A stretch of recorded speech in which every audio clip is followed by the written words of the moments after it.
The snow creaked under heavy boots, though no living soul walked there now. The Grand Mercier Chalet, nestled atop the Swiss Alps, glowed warmly against a night of bitter frost. Yet warmth could not touch the body sprawled upon the balcony. Frozen, eyes wide, mouth parted in a silent cry. Hercule Poirot, as precise as the ticking of a well-crafted clock, studied the corpse of wealthy art collector Lucien Moreau. The wind howled like an accusation. A locked room, a fall of snow, and a single set of footprints, belonging to the victim himself. Chapter 1. A chalet full of secrets. The snowstorm had begun before dusk, a silent white curtain sweeping across the Swiss Alps, with a ferocity that seemed coldly purposeful, as if nature itself wished to trap the visitors who had gathered at the Grand Mercier Chalet. The sky, veiled in indigo and cloud, looked heavy with unspoken menace. Wind whistled against the wooden beams of the chalet, filling the night with mournful sighs. Nestled among pine forests and jagged peaks, the chalet resembled a jewel set inside a crown of frozen wilderness. Warm lights leaking through frosted windows. Smoke curling gently from its stone chimney, and a sense of old-world luxury tucked into the heart of winter. Yet inside this elegant isolation, a strange tension had already begun weaving its threads through the small gathering of guests. And among those threads was death. Hercule Poirot, having arrived earlier that evening at the request of the chalet's host, had taken only a few hours to observe what others would overlook in days. His eyes, sharp as clock hands, had noted stiff gestures, strange smiles, and conversations that ended too abruptly when certain names were spoken. The gathering was intimate, just 6 invited guests and their host. But intimacy, Poirot knew well, often bred the most dangerous emotions. Lucien Moreau, the enigmatic French art collector whose invitation had brought everyone together, was found not 2 hours after dinner, lifeless, slumped like a grotesque sculpture on the balcony outside his private suite. His moustache rimed with frost, his suit coated with a thin sheen of snow, his expression a frozen gasp. There was no blood, no sign of a struggle. The lock to his room had been latched from the inside, and only his footprints led across the untouched white drifts. He had died alone, yet most certainly not naturally. Poirot stood over the corpse now, his black coat buttoned to his throat. Beside him, the local gendarme muttered anxiously in German, tugging at his gloves. Poirot tugged gently on his own moustache, the gesture of concentration that anyone who had crossed him in crime knew well. "You see, mon ami," he murmured softly, "the snow. She is a witness who never lies, yet one must understand her language." The gendarme squinted at him helplessly. Poirot leaned closer. The footprints in the snow were odd. Uniform, neat, too linear. A man suffering shock from cold would stagger, leave disordered marks. Yet Lucien's steps seemed perfectly controlled, as if he had walked with intention, towards death. Poirot knelt, examining the coat collar. Frozen stiff, but a faint scent clung there still. Almond, sickly and unmistakable to those who knew chemistry and crime. His lips tightened slightly. He whispered, "Poison, perhaps, but not the kind that kills swiftly. Non, non, one that first controls the body." He rose and surveyed the frost-dusted body with grim understanding. Lucien Moreau had not stumbled outside because of confusion or suicide. He had been guided there, while still alive, but helpless. Poirot turned to the gendarme. "No one leaves. The storm has sealed the roads. Let the chalet become a fortress."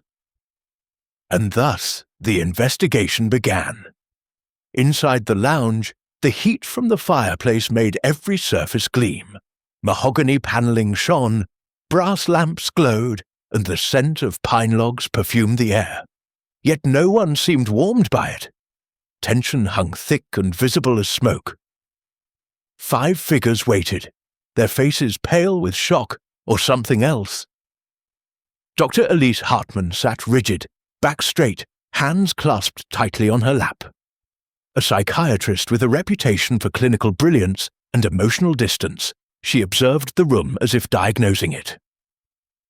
Celeste Duval, whose beauty had once entranced opera houses, now hid behind gloved hands and mascara-smudged lashes. She looked fragile as blown glass, every movement careful, every breath shaky. Victor Renaud, the passionate art historian, paced near the window. His hair a disordered mess, his gestures dramatic, his face a storm of indignation and fear. He muttered to himself, only fragments reaching others. "This is madness! Impossible! Not now!" Johann Keller, the chalet owner, hovered behind the bar counter, cleaning a glass with severe focus. His eyes rarely met anyone's, as though guilt whispered behind his eyelids. Lastly, Madame Giselle Laurent, Lucien's trusted assistant, thin as a reed, face calm but unreadable, stood near the piano, arms crossed. She alone showed no trembling. Her composure drew Poirot's attention immediately. The door creaked. Poirot entered. He removed his hat, his presence drawing every gaze. Calm, polite, impeccably groomed despite the storm outside and the corpse on the balcony, he seemed the one stable figure in a world abruptly cracked. He spoke softly, but his voice carried sharp authority. "Messieurs, Mesdames, we stand upon a precipice. A man is dead, a man who invited you all here, and the manner of his death is most unnatural." Victor stopped pacing. Elise's knuckles whitened. Celeste's breath caught audibly. Poirot turned, slowly sweeping his gaze across them. "Let us begin with what binds you to Monsieur Moreau." Celeste shivered. He discovered me, promised to make me famous, and he did. But fame, it has its price. Her voice cracked, but Poirot waited, letting silence pressure truth. She swallowed. He controlled everything, my roles, my contracts, even my voice lessons. I could not breathe without his approval. Victor scoffed. "He did not control you, mademoiselle. He invested in you. And he supported my work too, my research, my publications, everything." Poirot raised a brow. "And in return," Victor swallowed, "in return, he asked only loyalty." Poirot's eyes narrowed slightly. "Or silence." Victor froze. Johann spoke abruptly, voice tight. "Lucien promised to invest in the chalet. He pledged 30,000 francs, enough to expand, modernize, save us from ruin. But he never paid a cent. He delayed, stalled, and now he dies owing me my livelihood." A raw confession tinged with fury. Poirot turned to Elise. "And you, docteur?" She held his gaze without flinching. "Lucien Moreau was my patient." A ripple of surprise moved through the room. Poirot nodded slowly. "So you are the guardian of his mind. A dangerous role indeed. Minds can kill more subtly than knives." Elise answered coolly. "He sought me because he feared losing control. He believed he was being haunted by his own guilt." Celeste gasped. Victor's pacing resumed in frantic rhythm, and Johann dropped the glass he'd been polishing. It shattered like a sharp note through the silence. Poirot watched their reactions, noting each flinch, each twitch. He finally turned to Madame Laurent. "And you, Madame, what was Lucien to you?" Giselle Laurent's voice was smooth and quiet, yet carried strength. "I was his assistant. I arranged his affairs, I protected his reputation, I knew everything he wished to hide, and everything he wished to reveal." Poisons, secrets, debts, obsessions, guilt. Each person here held a piece of Lucien Moreau's hidden life. Poirot sighed softly. A curious circle of intimacy. Such bonds can nurture loyalty or breed murder. The storm raged outside, battering the windows like a desperate spirit trying to enter. Poirot approached the fire, warming his hands. Behind him, the scene held stillness, like the pause before a deadly move in a chess game. Lucien Moreau died not from the cold, but from the hand of someone who understood him and wished him to suffer. Gasps echoed. The gendarme entered behind him, confirming in German, there was poison. Chaos erupted. Celeste sobbed, Victor cursed. Johann turned pale. Giselle tightened her arms. And Elise's expression flickered with something Poirot did not miss. He lifted a hand. Silence slammed down like a dropped stone. And now we shall speak only truth, for lies will freeze in this storm, just like the snow. His eyes glittered, and truth, mes amis, will burn. The fire crackled as though in agreement, sparks leaping like embers of secrets yet to ignite. Chapter 2. The Locked Room.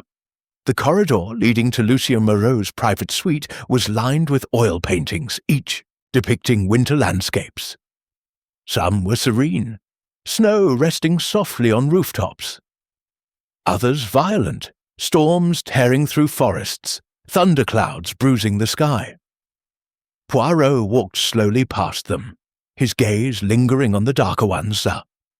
Art, he believed, often revealed more about the owner than words ever could. Behind him, the storm rattled the chalet. The building groaned like an old ship at sea. Poirot noticed the hallway carpet, thick Persian wool, plush enough to swallow footstep sounds. A place designed to preserve quiet, a perfect place for secrets. They reached the suite. The door's brass handle glinted, still bearing marks where Johann had broken in earlier. The shattered lock lay twisted at the threshold like a broken tooth. The gendarme stepped aside, allowing Poirot to enter first.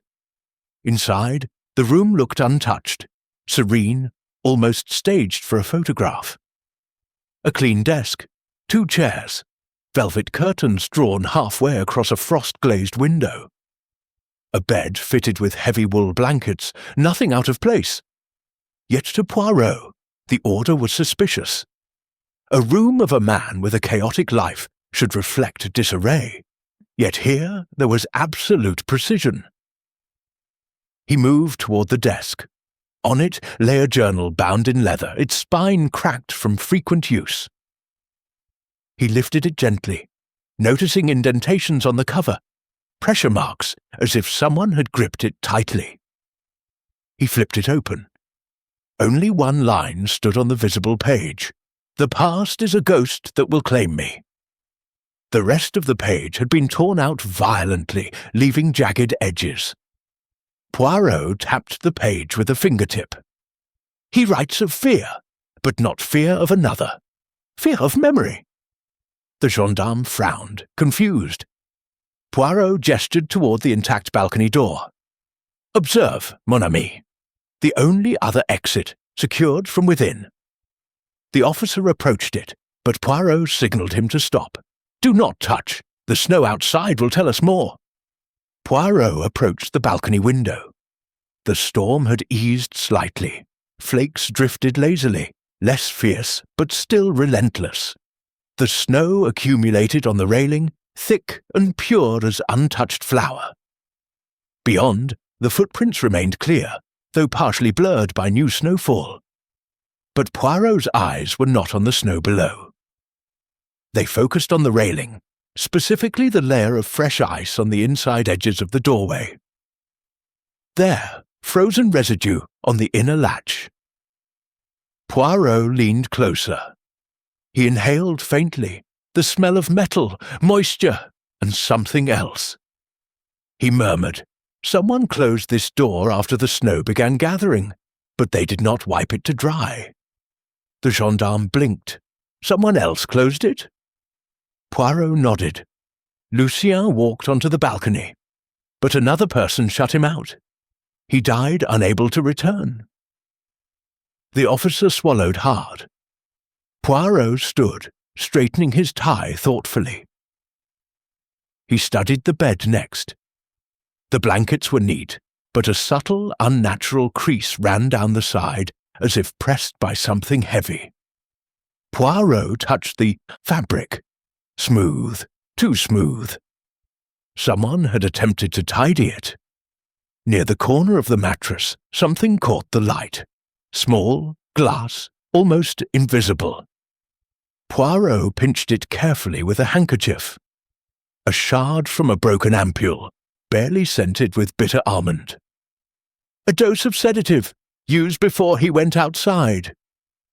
Poison to make him weak, pliable, alive but unable to resist. Poirot spoke aloud. The murderer poisoned him, then guided him casually to the balcony. Not to kill him outright, but to let the cold finish the work. A death by nature requires no weapon, no struggle, no blood, cold as an accomplice. The gendarme crossed himself. Poirot turned back to the desk. A pen rested there, dark ink on its nib, but no spilled lines. Lucien had written something before the page was torn out. Someone had taken whatever confession or secret he recorded. Poirot lifted the journal, examining the torn edge. The uneven tear suggested urgency, not precision. The thief acted quickly, perhaps just before the body was discovered. Poirot paused. His eyes swept the floor. Near the desk leg lay a tiny smudge of frost, faint but definite, half melted, half preserved. He crouched. Someone searched the room after the death, while the balcony door remained open, meaning the murderer came back. Did they retrieve the missing page? Did they plant something? Or remove something incriminating? He observed the fireplace next. It was clean, completely cold. No logs, no ashes, not even soot flakes. The hearth looked scrubbed too thoroughly. Poirot frowned. A man who fears the cold does not leave his fire unused. A man who fears memory might burn something. The murderer may have destroyed evidence here, but they chose not to. Why? Perhaps the cold was faster. He knelt closer, inspecting the grate. A faint streak of soot trailed upward along the brick lining, but abruptly ended. Something had been burned here recently, but quickly removed. Poirot turned to the officer. Someone burned something small, but removed the remains. Ash would have stained the carpet. Therefore, something non-paper, something hard that did not fully burn. A photograph? A miniature canvas? A piece of material? Poirot filed the notion away. He would find the missing object later. He scanned the bedside table. A glass of water, untouched. A watch, its hands frozen at the moment Lucien left the room. No, frozen because of the cold after the balcony door was opened. The watch now read 8:42, a time meaningless to anyone except Lucien. But Poirot noted its exactness. Lucien would never leave his watch behind willingly. Poirot whispered, he did not intend to go outside. Someone convinced him. Something forced him. His gaze shifted to a framed miniature portrait on the wall, of a burning house, engulfed in flames. A child standing before it. Poirot's eyes narrowed. Why would Lucien keep such a macabre reminder? Behind the frame, something glimmered. He lifted it, carefully. A scrap of charred ribbon lay concealed in a small recess in the wall, hidden behind the painting. Burned partially, but not destroyed. It smelled of smoke, ancient and bitter. Poirot traced its edge thoughtfully. A relic of guilt. Before he could ponder further, footsteps thundered down the corridor. Johann Keller's voice shouted anxiously, "Monsieur Poirot, you must come quickly." Poirot replaced the frame and followed. In the hall, Johann waited pale-faced, shaking. "Someone has tampered with the lounge fireplace." Poirot's expression sharpened. "Tampered, you say?" Johann nodded frantically. "Something was burning just now, something small, but when I went to call the gendarme, it was gone." Poirot smiled faintly. "The murderer, realizing we found something in the suite, panicked. They tried to destroy more evidence." The storm battered the windows harder, as if echoing the urgency. Poirot addressed Johann calmly. "Then we are close, very close." The guests gathered in the lounge again. Fear had deepened. Their eyes darted to one another with growing suspicion. Poirot let the silence hang, stretching tension, letting guilt simmer. He then spoke. Lucien Moreau was murdered by someone who feared exposure, someone who knew his deepest secret, someone who entered his room after death, someone who steals from fire. Elise rose slowly. "You believe one of us returned to his room?" Poirot nodded. "We, and perhaps more than once, with gloves to avoid frostbite, with the mind to remove incriminating secrets." He looked at each face deliberately. "And yet, the snow outside shows only one set of footprints, Lucien's," Victor scoffed nervously. "So the killer flew, or vanished like a ghost." Poirot smiled. "Non, the killer walked in his footprints, precisely, step by deliberate step." Gasps filled the room. Only someone patient, precise, calm. Someone who could measure distances perfectly. Someone familiar with human movement. Someone like a psychiatrist. Elise's eyes flickered, but Poirot did not speak her name. Not yet. He merely noted her reaction for his little grey cells. Poirot clasped his hands. Lucien did not die alone. He died with a companion, one wearing his shadow.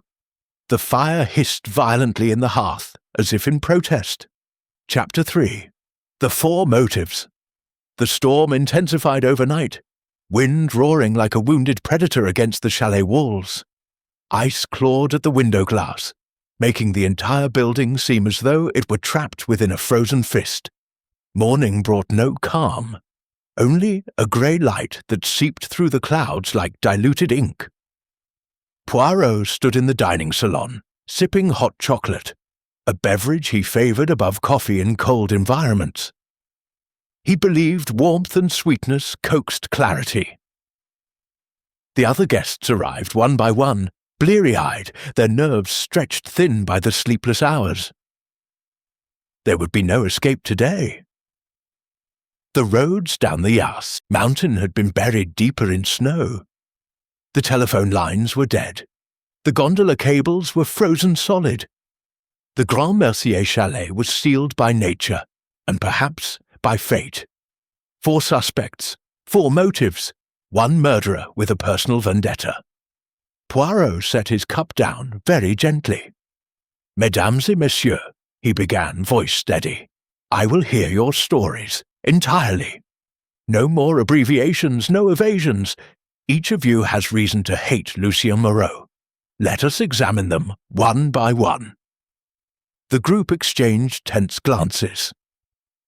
Poirot turned first to Celeste Duval, whose posture resembled that of a marionette on the verge of collapse. Celeste adjusted her gloves nervously. Her voice, once powerful enough to fill opera halls, emerged trembling. "Lucien discovered me at 17, she whispered. "He paid for my training, yes. He made me famous, yes, but he owned me." Her eyes grew glossy. "He controlled every role I accepted, every contract I signed. If I refused anything, he threatened to ruin me, reveal private letters, sabotage my reputation. He collected artists like trophies, not like people." Poirot nodded slowly. "So your fame came at the cost of freedom." Celeste lowered her head. "Mon Dieu, I would rather have been unknown." A quiet statement, a motive forged not from greed, but from despair. Poirot's eyes settled on Victor next. The art historian's fingers twitched, as if suppressing the desire to tear something apart. Victor exhaled shakily. "He threatened to expose me," he confessed. "Years ago, I authenticated a forged painting. I needed money at the time. I was reckless. Lucien found out. Instead of reporting me, he used it." Poirot raised a brow. "Used it how?" Victor clenched his jaw. "He made me speak publicly in favor of his acquisitions, his private collection. Many pieces were stolen, illegally obtained, or tied to scandals. I became his mouthpiece, his defender, his puppet." He laughed bitterly, a sound full of acid. "He ruined my integrity long before I had the courage to ruin him." Poirot responded softly. "So you feared exposure, yet also desired vengeance." Victor said nothing, but his silence echoed louder than speech. Johann Keller had the rough hands of a worker, not the soft palms of a businessman. His voice trembled between anger and exhaustion. "This chalet is my family's legacy," he said. "We are caretakers of this land, but times have changed. We needed modernization, electrics, heating systems, tourism connections. Lucien promised funding. He signed papers, gave assurances, delayed and delayed. He slammed his fist against the bar counter. I invested everything, my home, my savings, my future, based on his word. And then he withheld payment, threatened to withdraw entirely. Do you know what that would mean? Bankruptcy. My parents' land. Gone." Poirot watched him quietly. "A man who is cornered financially can be driven to extremes," he said softly. Johann met his eyes, tears unshed. "He destroyed me without even touching me." Poirot turned last to Elise Hartmann. She did not fidget. She did not tremble. She sat perfectly composed, as though facing a lecture board rather than an interrogation. "I treated Monsieur Moreau for acute nightmares, obsessive guilt and repressed trauma," she said. "He feared something from his childhood, a fire." Victor jerked in shock. Celeste stilled, and Johann leaned forward. Elise continued. "He believed someone would one day unmask him, someone who knew the truth." Poirot asked softly, "What truth?" Elise hesitated, a crack in the facade. "He admitted causing a fire when he was a boy. A fire that killed," she swallowed hard, emotions stirring for the first time. "Someone innocent." Poirot leaned in slightly. "And did that confession give you a motive, madame? Perhaps personal?" Elise did not answer. Not verbally. Her sudden pallor spoke volumes. Poirot stepped back, hands clasped neatly. "We have one man who enslaved ambition, one who bought silence with fear, one who ruined livelihood, and one who confessed guilt that might destroy him." He paced slowly, like a conductor preparing the orchestra. Monsieur Moreau understood minds, careers, reputations, industries. He knew every weakness, and he exploited it with artistry. He stopped, looking at the snowstorm outside.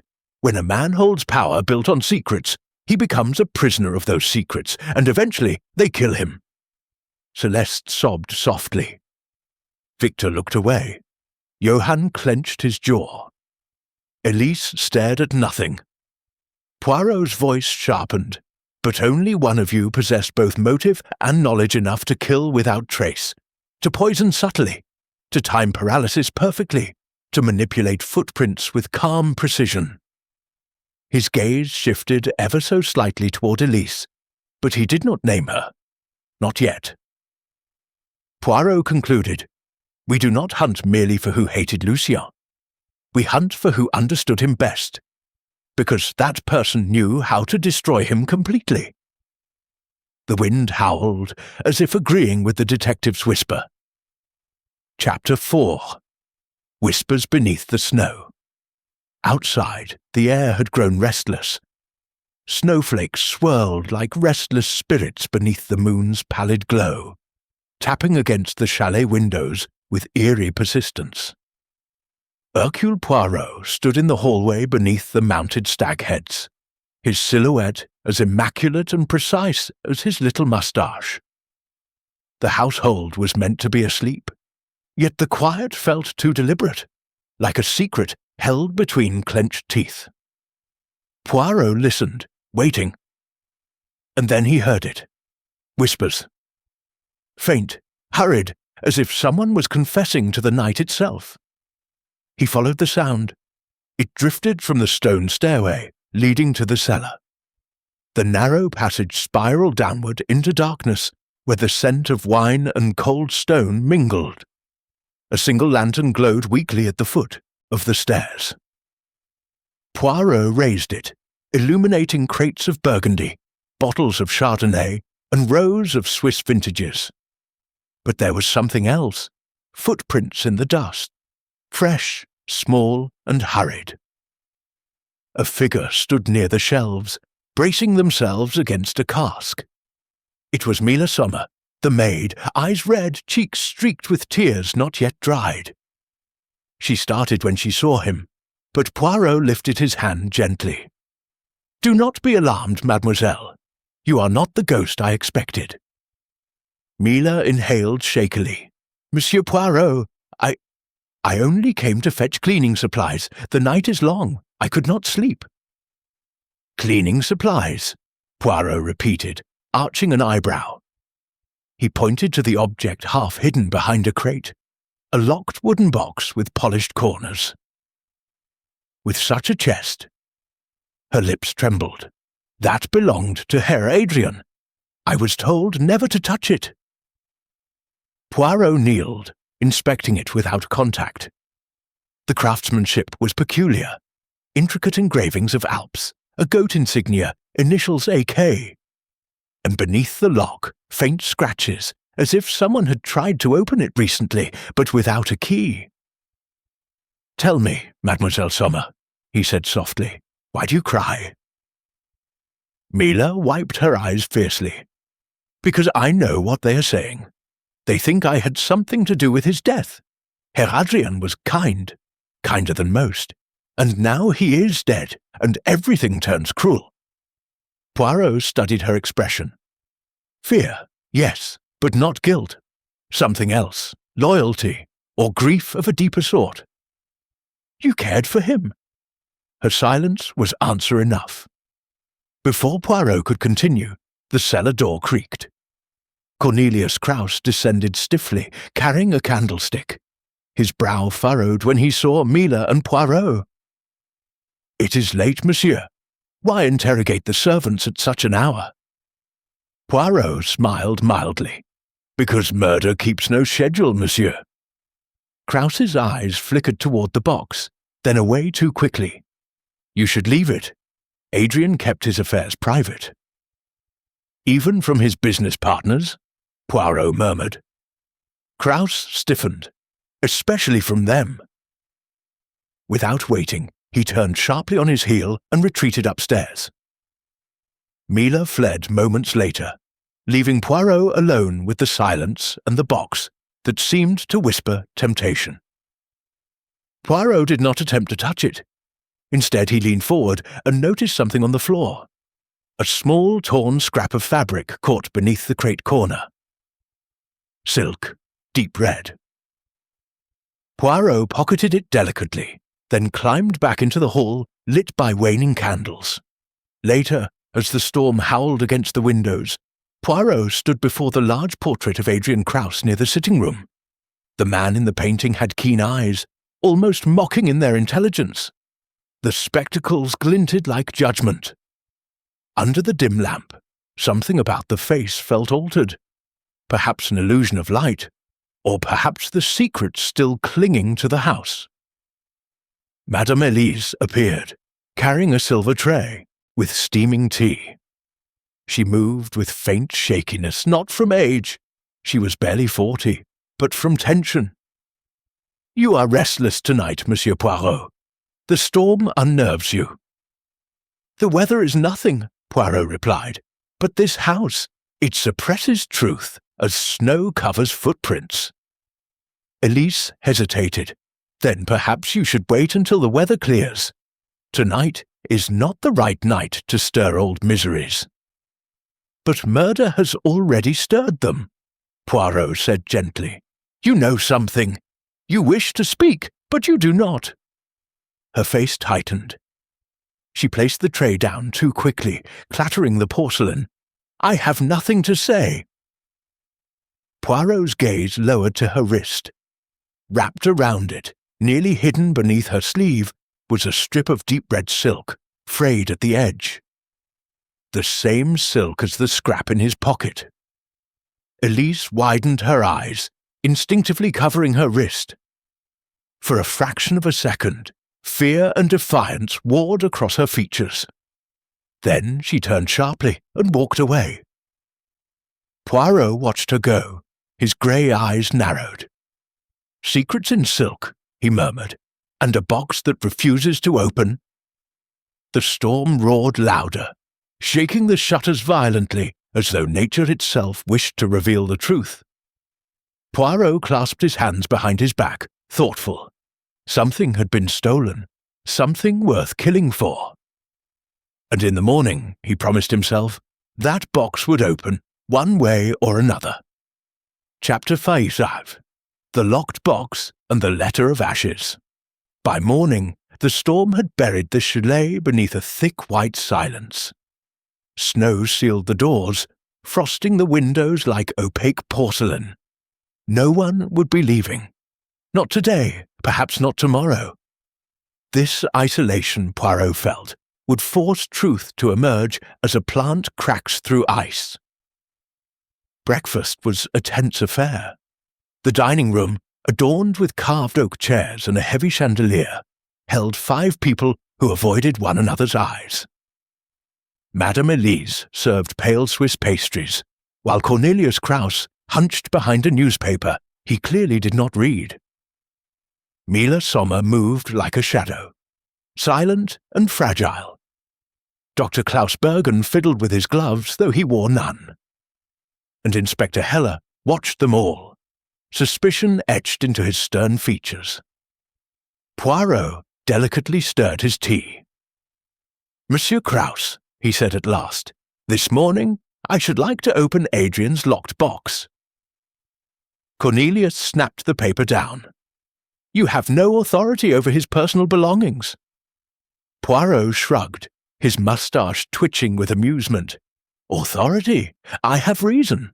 And reason, monsieur, is the very essence of justice."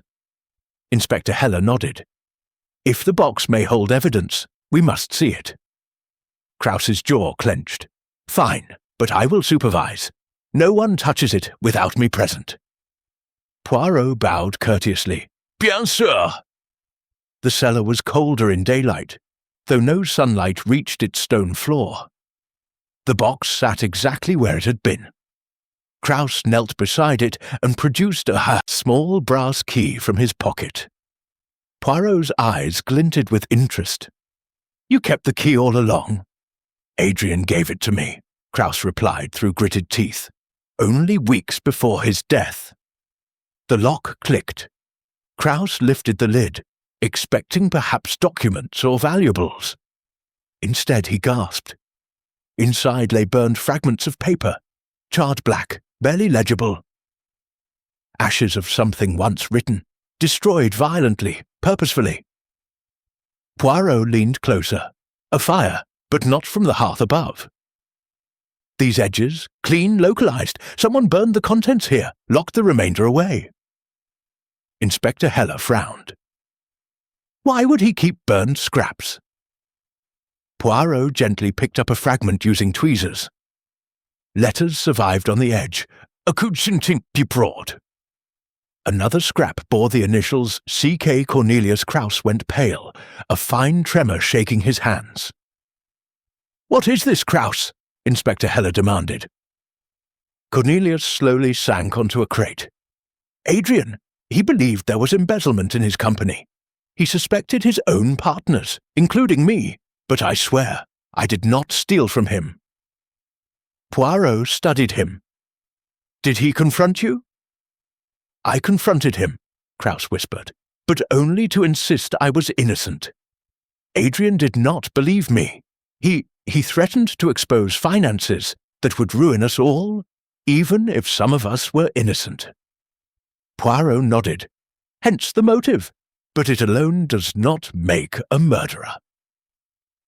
They left the box for inspection by the police, but Poirot did not follow the others back upstairs. He remained crouching, inspecting the edges of the box interior. Beneath the ashes, hidden underneath a false wooden panel, lay a narrow envelope, thin as an afterthought. He extracted it. No name on the envelope, only a wax seal, broken. Inside was a single page, untouched by fire. A letter addressed not to Cornelius, but to Dr. Bergen. Poirot's eyes narrowed. The text was in Adrian's handwriting, sharp and certain. Bergen, your methods are unethical. I cannot allow you to continue. If you persist, I will submit my findings to the authorities. This cannot wait. Poirot stood, letter in hand. The doctor's gloves, the twitch of nerves, the late-night movements. His intentions had been too careful. When Poirot returned upstairs, Dr. Bergen was waiting near the staircase, as though anticipating discovery. You stayed behind, Bergen said, voice low. You found something. Poirot's gaze softened, but his voice was razor-sharp. Oui, docteur. A letter, a threat. One that paints a motive not of greed, but of professional ruin. Bergen swallowed, but did not step back. Adrian misunderstood my research. He was paranoid. Paranoia, Poirot echoed. No, not paranoia. Evidence. Adrian collected it. He prepared to expose you. And then he died. Bergen's face tightened like a rope being pulled taut. You imply murder. Yet you have no proof of how he died. Poison? A fall. There was no violence. Poirot straightened. But murder often hides beneath the appearance of nature. A well-timed dose, a subtle drug, a delay in treatment. He tilted his head in challenge. Who else but a doctor knows which poisons mimic the effects of heart failure? Silence struck like thunder. Footsteps approached. Elise, Mila, Kraus, and Hella, all listening. Poirot's voice resonated quietly. Perhaps Adrian did not collapse from pressure or cold. Perhaps he was made to collapse. Bergen's jaw clenched, yet something remained unsaid in his eyes. Fear, anger, or a secret beyond murder. Poirot observed him one last time. No, doctor, you are not the murderer, yet you hide something just as dangerous. Chapter 6. The Doctor's Secret. Dr. Klaus Bergen did not answer immediately. His chest rose and fell with a silent struggle, while the others gathered at the foot of the staircase, like witnesses to an execution. Poirot did not pressure him with questions. Instead, he observed. A guilty man feared exposure, but the doctor, Poirot noted, feared consequence. At last, Bergen spoke, quietly. You must understand, Adrian's death was not murder. Inspector Heller scoffed. Convenient declaration. Without explanation, it means nothing. Bergen closed his eyes as if bracing himself against a brutal memory. Adrian was gravely ill. Months. He hid it from everyone, including his wife, his partner, his household. Only I knew. He swore me to secrecy. Elise staggered forward, pale with disbelief. Ill? Adrian! He was strong, healthy. He was dying, Bergen interrupted harshly. A degenerative condition of the heart, rapid and incurable. He could have died any day. The room trembled under the weight of stunned silence. Poirot paced slowly, gloved hands behind his back. If what you say is true, Doctor, then why did Adrian threaten you? Why demand exposure if he was near death? Bergen flushed with bitter shame. Because I betrayed his trust. I concealed certain aspects from him. He swallowed, voice breaking. I gave him medication to delay his decline, but the ingredient was experimental, unapproved, derived from rare alpine fungi. Its effects could not be fully controlled. Adrian suspected. He believed I endangered his life instead of prolonging it. Mila gasped. Elise covered her mouth. Kraus muttered something in German under his breath. Inspector Heller stepped closer, leaning into the confession. "Are you saying you risked his life without consent?" "I tried to save him," Bergen snapped. "Yes, there were risks, but he had no time. He needed hope." Poirot stopped walking. His eyes, sharp as glass, locked onto the doctor's face. And yet, Adrian died suddenly, in his sleep, without symptoms of distress, no pain, no struggle. Tell me, doctor, did your experiment simply fail? Bergen stared at him, terrified. Then, with hollow resolve, dear, whispered, "I do not know." The room felt suffocating. Elise trembled, clutching a chair. "You let us believe it was an accident. You let us grieve without truth." "Adrian forbade disclosure," Bergen replied. "He feared pity. He wanted dignity." Poirot held up his hand, silencing the outcry. "Even so, Doctor, your secret does not solve the puzzle entirely. It explains a death possible by natural cause, but does not exclude manipulation. You alone had access to his treatment. Someone else, however, Poirot turned, eyes sweeping toward Cornelius, Elise, Mila, could have exploited it." Cornelius Kraus blanched. Elise stepped backward, as though stabbed by implication. Mila froze, her gaze darting between them like a frightened hare. Poirot approached Bergen with quiet finality. "You will surrender your research notes to the inspector. Tonight." Bergen nodded miserably. Poirot bowed slightly. "One more question, Doctor. Did Adrian leave instructions? A will?" Bergen's eyes flicked to Elise, too quickly. Poirot caught it instantly. Elise whispered, trembling, He was updating it. He said he would finish it after the holiday." Poirot's gaze sharpened. And until that update, who inherits the largest portion of Adrian's assets? Elise looked cornered. Cornelius ran a tense hand through his hair. Mila whispered something inaudible. Inspector Heller answered instead, "Elise inherits almost everything." The air shifted coldly. Elise's voice cracked. "I did not kill him. I cared for him. I tried to help him rest the night he died. I gave him tea, yes, but only to soothe him." Poirot raised a hand. "What tea?" She blinked in confusion. "The blend he liked. Rosehip, valerian, linden flower." Poirot inhaled sharply, mind tightening the net. "And did you sweeten it, madame?" Adrian despised bitter taste. "Yes, with his honey, Honey?" Poirot interrupted. "Not the sugar cubes." "No, he said sugar upset his nerves." Poirot closed his eyes briefly, recalling the kitchen shelves he had inspected earlier. The honey jars, identical, neatly arranged, too neatly. When he opened his eyes, they blazed with certainty. "Madame," he said softly, "you may not have known, but someone else did." He turned slowly toward the quietest figure in the room.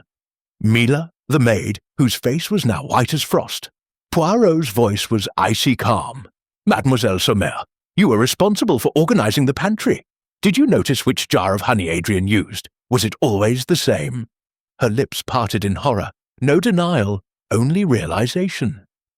Poirot spoke the words that froze every heart in the chalet. The killer did not need poison. They needed only to switch a jar. Mila's knees buckled. Chapter 7. Bitterness in Honey Miller. Summer sank into a chair, clutching herself as though frost had seeped into her bones. The revelation echoed through the dining room like a church bell tolling doom. No one spoke, not even Inspector Heller, who seemed unsure whether to comfort her or prepare handcuffs.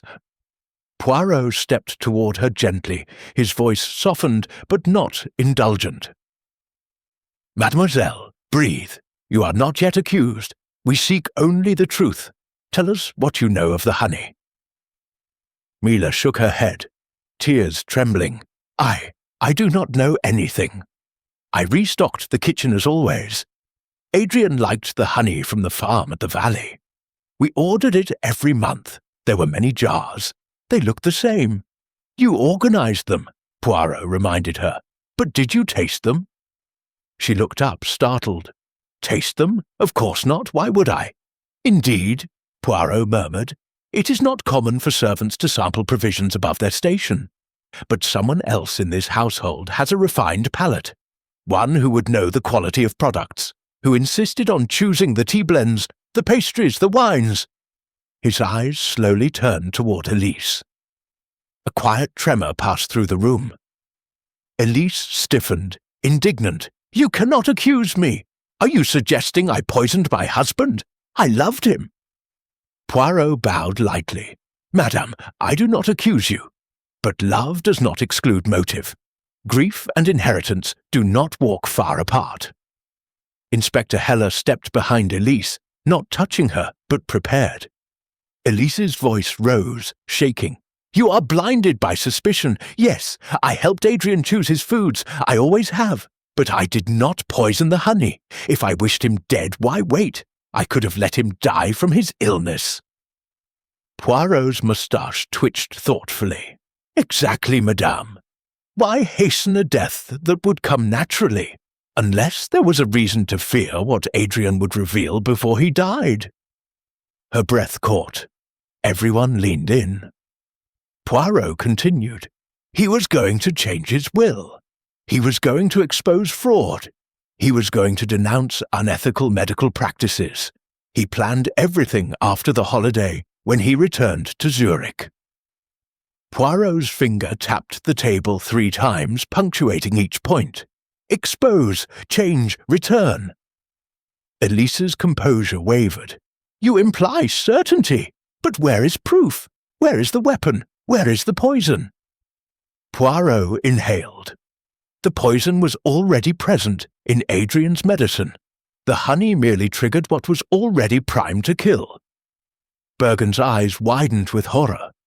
Mon Dieu, my extract combined with sugar can accelerate cardiac spasms. Poirot nodded. Yes, Adrian avoided sugar due to his condition, but honey was different. Was it possible the killer discovered your experiment, Doctor, and realized how to turn treatment into death? Bergen looked sick. Only if they had seen my notes, my research, my sample vials. Poirot's gaze sharpened. Where did you keep them? In my room, Bergen whispered. Poirot raised an eyebrow. Not locked? The doctor's desk silence was answer enough. Kraus slammed a fist on the table. This is madness! We are accusing everyone and proving nothing. Who among us would search medical notes? Who here knows enough to read them? Poirot turned toward Kraus. Voice quiet. Businessmen know numbers, not pharmaceuticals. Maids do not study chemistry. He paused. But someone did. Someone educated, someone with enough time, someone who handled Adrian's personal belongings, someone who searched his papers. His eyes moved to Elise's wrist wrapped in fine red silk. Madam, tell me, did you ever go through Adrian's desk? Elise was frozen, caught between fight and flight. Cornelius exhaled slowly, realization dawning. Elise, you were always reorganizing his office. You said it was messy. Elise whispered, he left papers everywhere. Poirot nodded. Papers he meant to deliver, letters he intended to send. You found his letter to Dr. Bergen, did you not? You saw what Adrian planned? Elise's eyes filled with anguish. Not anger, but something wounded. He was going to destroy everything. His company, our life, our reputation. I begged him to reconsider. He refused. She clutched the table. Yes, I read the research. Yes, I understood what Bergen's formula could do, but I did not kill Adrian. I wanted to protect him from scandal, from shame, from despair. Poirot leaned forward. But someone else also sought protection. Someone who risked everything if Adrian lived even one more month. His gaze shifted like a blade. To the person whose livelihood, whose identity, whose citizenship depends entirely on Adrian's will. Everyone turned slowly. To Mila Sommer, born a poor farmer's daughter. Without Adrian, she would be dismissed, deported, penniless. Mila whispered in terror, I loved him. I would never harm him. Poirot's voice lowered. Love is not innocence, mademoiselle. Love can be possessive, desperate, blind. She collapsed into sobs. No, no. Poirot took a step closer. Then prove it, Mila. Prove your love was not the cause of his death. Inspector Heller leaned in. If you did not switch the honey, who did?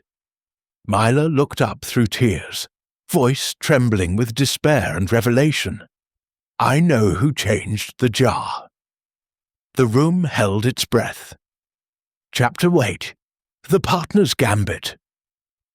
The dining room seemed to shrink as Mila's trembling accusation struck the table like a judge's gavel.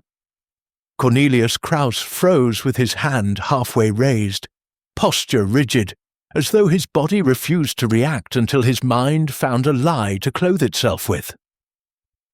Poirot did not blink. Mademoiselle, you are certain?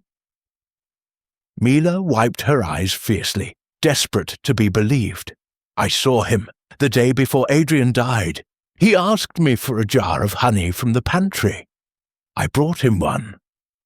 Then, when I left, I realized he still had the old jar in his hand. When I returned a moment later, both jars were gone. When he left, I found only one jar left on the table. I thought nothing of it then. Inspector Heller rounded on Krauss. You what? You switched the jars? Cornelius finally spoke. His voice was tight, strained, a whisper dragged through gravel. I never touched the medicine. I did not poison him. I needed to talk to him privately. He wouldn't listen. I wanted him to soften, to calm down. Poirot raised a skeptical brow. And honey is the path to serenity, monsieur? Cornelius slammed the table, breaking his stony composure. Adrian had decided to expose us all. Me, Bergen, his wife, and even poor Mila. He believed everyone was stealing from him. He had grown paranoid. Poirot's voice was calm. Perhaps not paranoid, Monsieur Krauss. Perhaps perceptive. Cornelius's jaw clenched. His accusations would ruin the company, destroy our legacy, leave us bankrupt. He was acting like a madman. I only wanted him to rest. I made him tea, yes, but only the tea. Elise whispered, aghast. You served tea that night. I thought Mila did. Mila shook her head slowly. I left it on the tray. I never served it. Someone else took it to him. Poirot sighed softly. You served the tea, Krauss. You switched the honey. Yet you swear you intended no harm. You expected merely to soothe his agitation. Cornelius spread his hands helplessly. Yes. I did not know about Bergen's experiment. How could I predict that the honey would... Bergen's voice burst in rage. Because you read my notes. You were always snooping. I never read your damn formulas, Cornelius shouted. I don't understand chemistry. I couldn't have known. Poirot let the argument settle into echoing breaths before he spoke again. You could not have known the honey would accelerate his death unless someone told you. Cornelius stiffened. Poirot continued. Someone educated. Someone aware of the formula. Someone who would benefit from Adrian living just long enough to sign the new contract, but not long enough to change his will. He turned slowly toward Elise. Madame, Adrian would leave you everything, yet his company would collapse from scandal. Unless Adrian died before the scandal. Elise's hand covered her mouth. "How dare you?" Poirot cut her off, voice sharp. "You warned Cornelius. You told him to calm Adrian down. You asked him to make tea. You did not kill your husband directly. You nudged a desperate man into an act he believed harmless." Elise's voice cracked like thin ice. "I only told him that Adrian needed to rest. I said honey helped him sleep. I knew nothing more." Poirot approached, eyes piercing. "You knew about the research. You read the letter. You knew Adrian might die naturally at any time. You merely encouraged a peaceful cup of tea. A little honey. Nothing more. You orchestrated the moment, madame, but never touched the jar. Yourself." Elise trembled. I... Cornelius stared at her with horror. You set me up. You let me hand him the tea, knowing he might—" Bergen stepped forward, voice rising. "You let my medicine become murder." Elise backed against the wall, trapped. "I was trying to save us. Adrian wanted to burn everything. He wanted to die knowing he destroyed us. I only tried to calm him."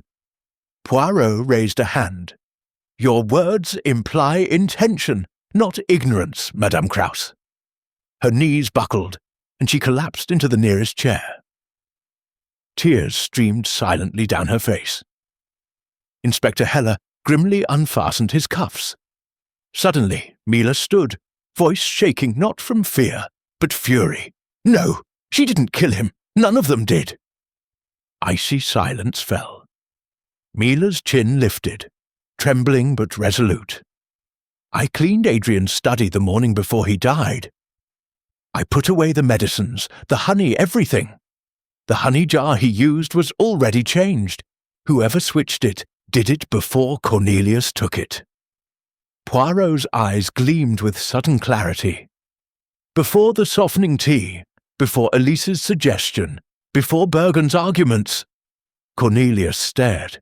"Then who—" Poirot extended a finger toward Mila, the one person always present, always organizing, always preparing Adrian's meals, the one who knew his weaknesses intimately, yet claimed ignorance. You. Mila recoiled as though struck. "No, no, I only—" Poirot's voice dropped, cold as the snow outside. "You switched the jar days earlier. You knew his condition. You found Bergen's notes. You loved Adrian, but you feared being abandoned when he exposed his partners, when he moved back to Zurich. He would send you away. You would lose everything." Mila sank to the floor. I didn't mean— I only wanted him to stay, forever, to rest, to be with me, to—" Poirot finished bleakly. "To die, mademoiselle. You gave him peace, the eternal kind." Mila sobbed, curling against the floor. Inspector Heller reached for her wrists. Poirot looked away. Chapter 9.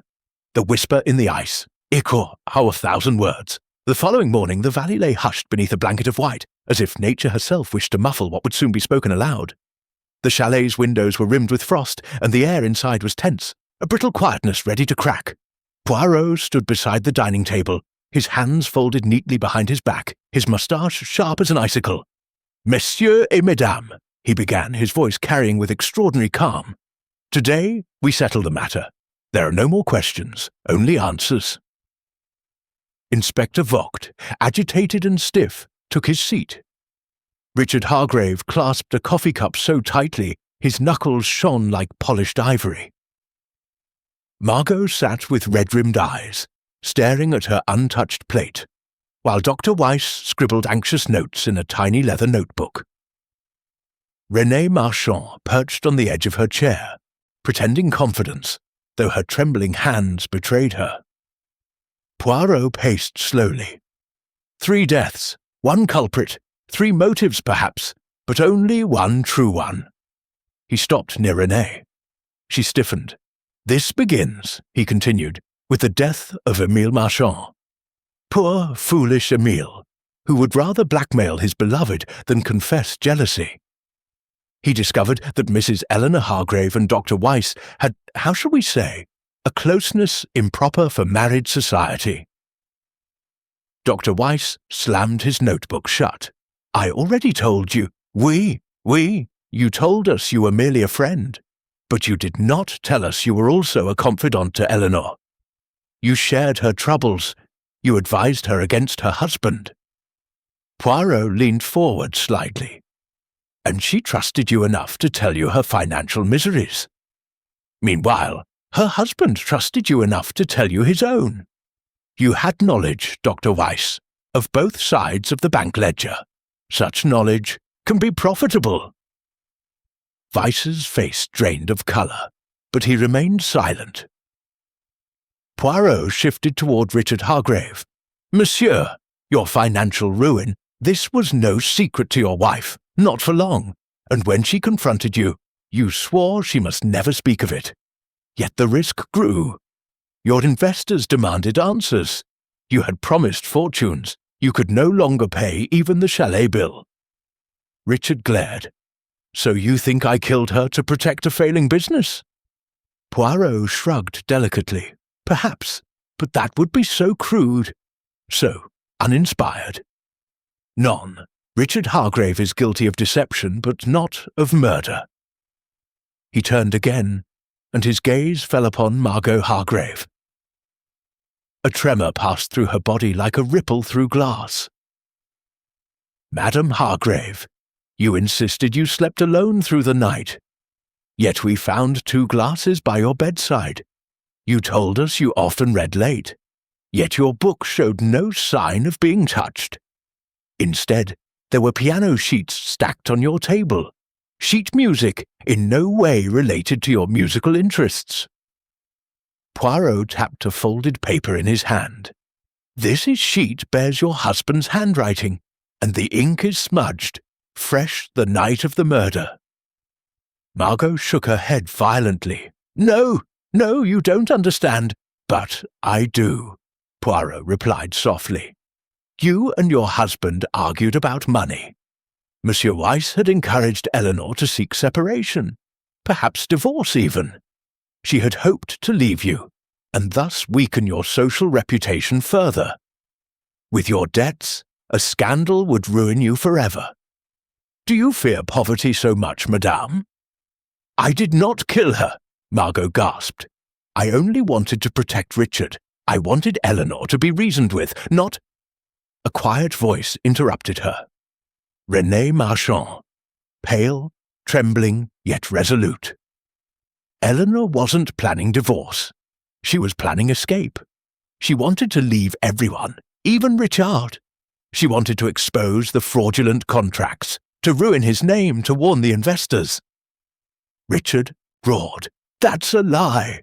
"Is it?" Poirot asked quietly, staring into Richard's eyes. "You were so certain she would never betray you. But a cornered woman, a financially ruined woman, might take desperate steps." Silence clamped the room shut. Renée continued, voice tightening. "Emile found Eleanor's letter before she mailed it. She begged for protection and promised truth. He showed it to me. That's why he fought with her. That's why he died." Poirot nodded. "And then you became afraid, mademoiselle.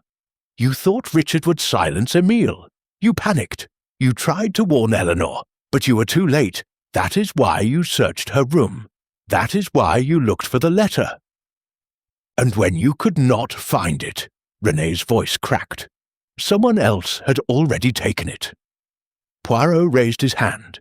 His eyes glimmered like 2 cold stars. "Indeed, someone who knew its worth, not in sentiment, but in negotiation. Someone whose survival depended on that letter never reaching the world." He turned, not to Richard, not to Renée, but to Dr. Weiss. "You killed Eleanor." The room gasped at once. Weiss sprang to his feet. "This is absurd. I cared for her. I wanted to help. Everyone knew that." Poirot's tone was pure steel. "You cared for her money. When she confided that she wished to flee, you asked to manage her accounts. She refused. She would not trust you with her fortune. Yet you already knew too much. You needed her silence. And when Emile discovered her plan and confronted her, you killed him too. One push, a moment of rage, an accident at first. But then the second murder, deliberate, precise. Weiss shook, his teeth chattering with something far colder than the alpine winds. Poirot continued. Eleanor died of poisoning in her tea, a drug requiring medical knowledge, a dosage requiring precision, and you hid the rest in your medical bag. Vogt stood stunned. Dr. Weiss, is this true? Weiss began to tremble uncontrollably. His lips parted, but no words came. Poirot lowered his voice. You believed if she escaped, she would expose Hargrave's collapse. Then there would be no fortune, no future, no benefactor. You murdered for a future that would never come. The chalet's walls seemed to shrink. Weiss collapsed into his chair, burying his face in his hands. Poirot whispered, Such is the danger of love mixed with ambition. It creates not devotion, but desperation. Outside, the wind howled like a mourning soul. Chapter 13. The final revelation. The storm had subsided, leaving the Swiss Alps bathed in a brittle icy light. Snow sparkled on the chalet roof and the surrounding pine trees as if the world itself were holding its breath. Inside, the tension of the last 10 days seemed to hang like a thick fog. Hercule Poirot stood in the centre of the main hall, surveying the assembled guests and household staff. Every pair of eyes was fixed on him, expectant, fearful, guilty, or all at once. Poirot spoke, calm yet authoritative. Mesdames et messieurs, we have reached the conclusion of our tragic tale. It is a tale of love, fear, ambition, and desperation. Each of you bears some part of the story, but only one hand guided death itself. He turned to Mila Sommer first. She trembled, but Poirot's gaze was gentle. Mademoiselle, you are innocent of the act itself. You loved Adrian, but your affection never turned to malice. You organized his meals, yes, but you were unaware of the danger within his honey. You feared for him, yet he was already in peril due to forces beyond your comprehension. Mila's sobs quieted into a fragile whisper. I only wanted him to rest. Exactly, Poirot said softly. Rest, not harm. Poirot's eyes then swept over Elise Krauss. She straightened, though her face bore the weight of grief and fear. Madame, your intentions were protective, yet your actions played a role in the final outcome. You encouraged Cornelius to soothe Adrian with tea, unknowingly providing the vehicle for what was already set in motion. But the act of murder itself, deliberate, precise, was not yours. Elise exhaled, relief washing briefly across her features. Poirot moved slowly to Cornelius Krauss. Monsieur, your hand delivered the tea, yes, but only under guidance, only believing you were helping Adrian relax. Your guilt is real, yet it is guilt of unwitting complicity, not of deliberate intent. You are not the murderer either. Cornelius swallowed, his jaw tight. Then who? Poirot's eyes fixed on Dr. Klaus Bergen. The room seemed to constrict with silent anticipation. Dr. Bergen, it was you. You alone had the knowledge of pharmacology, access to Adrian's medication, and the opportunity to manipulate it. Your experiments, your secret research, you converted treatment into death. Bergen's face drained of colour. I only tried to help him. I never meant, never. Poirot stepped closer, his voice firm, yet not cruel. The line between help and harm can be perilously thin, Doctor. Adrian trusted you completely. He believed your skill could prolong his life. Yet when you combined your experimental extract with his usual honey, you underestimated the potency. The effect was instantaneous. Death came quietly, as Adrian would have wished, but it was not natural. It was engineered by you." Inspector Heller stepped forward, authority firm. "Dr. Bergen, you are under arrest for the deaths of Adrien Moreau and Émile Marchand. You will answer for your crimes." Bergen collapsed into the nearest chair, shaking, unable to protest. His knowledge, pride, and desperation had led to an unintended tragedy that now could not be undone. Poirot's attention shifted to the others. Let this be a lesson in human frailty. Love, ambition, fear, and pride, each a force as deadly as any poison. Yet only the careful observation of motive, opportunity, and intellect reveals the true culprit. One must not judge by emotion alone.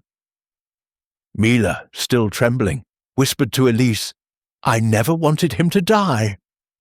Elise shook her head, eyes brimming with tears. "Nor did I. We were all pawns in circumstances we barely understood." Poirot's gaze softened. "But the truth, mes amis, is now clear. Justice, though delayed, has found its way through the storm, the secrets, and the snow." Outside, a sudden gust of wind rattled the windows. The chalet seemed to exhale, as though relieved that the secret it had guarded so fiercely was finally laid bare. Poirot stepped to the large window, looking out across the snow-covered valley. "See, mes amis, the Alps themselves are witnesses, silent, majestic, impartial. They watch over our mistakes, our courage, our follies, and our wisdom. And when the storm ends, the path forward becomes visible, even if faintly, even if treacherous." He turned back to face the room.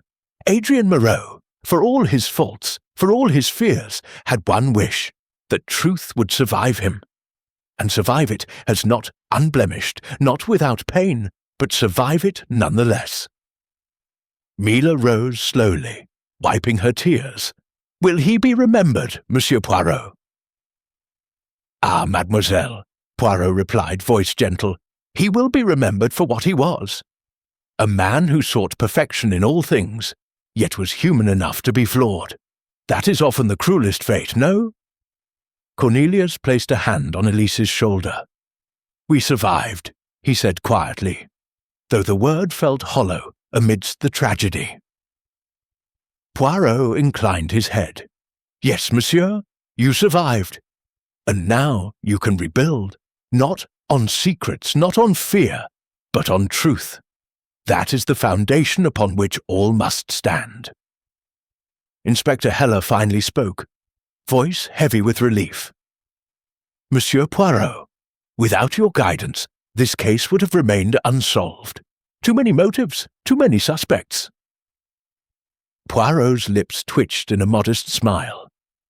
"Ah, mon cher inspecteur, it is always the human heart that provides the puzzle, and the mind that must unravel it." The snow outside reflected the early morning sun, glittering like a sea of diamonds. The storm had passed, leaving silence, clarity, and the bittersweet knowledge of justice achieved, but at a cost no one could ever forget. As the guests and staff gathered their belongings, preparing to leave the chalet now that the road would soon reopen, Poirot lingered a moment longer by the window. His gaze swept across the mountains, icy peaks sharp against the sky, and he whispered, almost to himself, "All is revealed, yet all is still fragile. Such is the nature of human secrets."